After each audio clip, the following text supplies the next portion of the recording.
Hello guys, and how is everybody doing? So we're taking a look at block and load here. Now first thing we're going to do is we're going to look at the HUD. So on the right, top right, you can see there's a map, and you can see the enemy movement. You can't on the start of the match because you get roughly about 6 minutes to build and defend your base. At the bottom of that you've got the F button, which is your special. You only get that. That's class specific, so each class will have a different special. You also get two primary weapons, well, a primary and a secondary. You get to the left of that, there's your blocks that you can pick. The first one is always locked, so that's locked to the class. So as you can see here, we're playing the Doctor, so our class block is the poison trap. Next to that we've got the force field. Next to that is the ammo, and there's a health that we can put down as well. We can also put down a fire trap. Now you can take more look into these blocks and how they all work in the game. There is a bit of a tutorial system on this later patch. To the left of that you can see in the green bar which says 100, that's your health, and above that is how many blocks you have. Now what I haven't mentioned is that each block that you place costs a certain value, so you've got to be careful of that, as your special blocks such as your traps and your force fields and anything other than the generic bricks that you put down cost more than just 10. I believe on some of the classes they can cost up to 2,000. I'm not too sure on that. Above that is the chat. For some reason I had a bit of a trouble with the voice over the network. I tried to press the talk button, however I don't think many people are going to use it because to me it seems more of a Team Fortress 2 type of game, and I've never had much player interaction on that.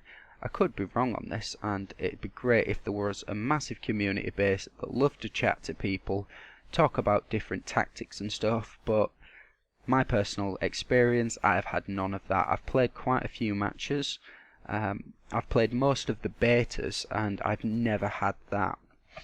It's a bit of a downside to that. However, new players come, you might get a great community. So what's the aim of the game?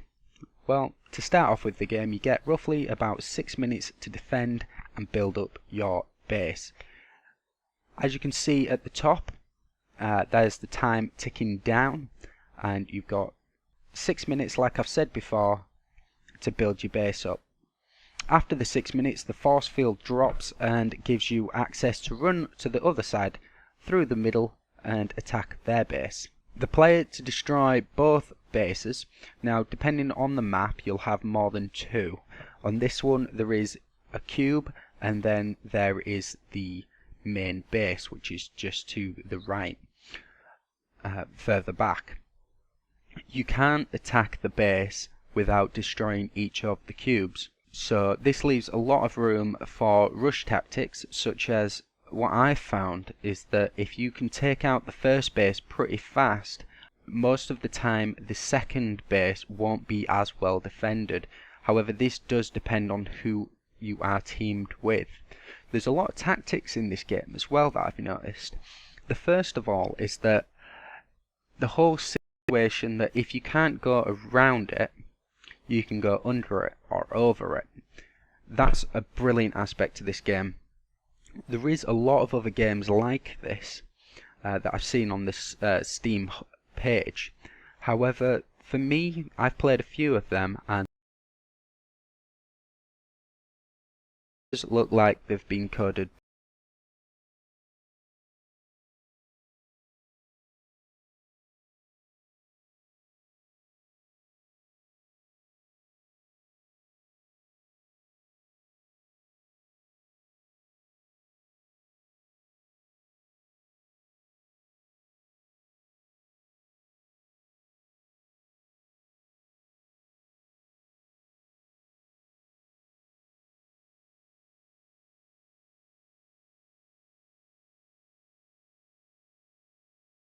The Block and Load, I got the Ace of Spades as well for free. So for me, that was quite a bit of a bonus. So in my opinion, is it a Team Fortress 2 killer? It potentially could be, but I don't think that this is a lot like Team Fortress 2.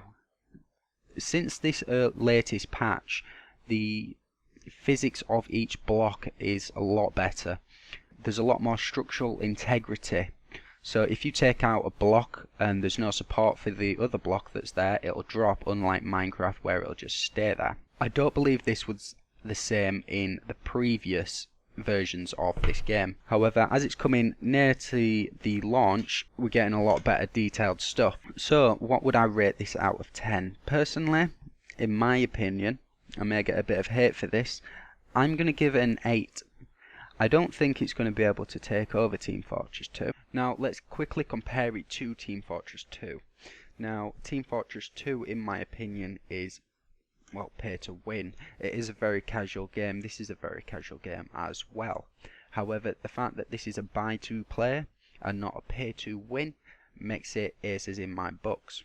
However, a game on its own, it's different. It does have a very Minecrafty aspect to the game, which is very cool, and it's very youth friendly. So guys, I'll let you take your own opinion on that. Leave in the comments what you thought of the game so far. If you've played it, you can always add me. My name's on the game is Lord Trancer, all one word, and thank you for watching. If you are new to the channel, you can always leave a like and subscribe, because we have new videos every week, and now and then we have giveaways. So take care, keep on gaming.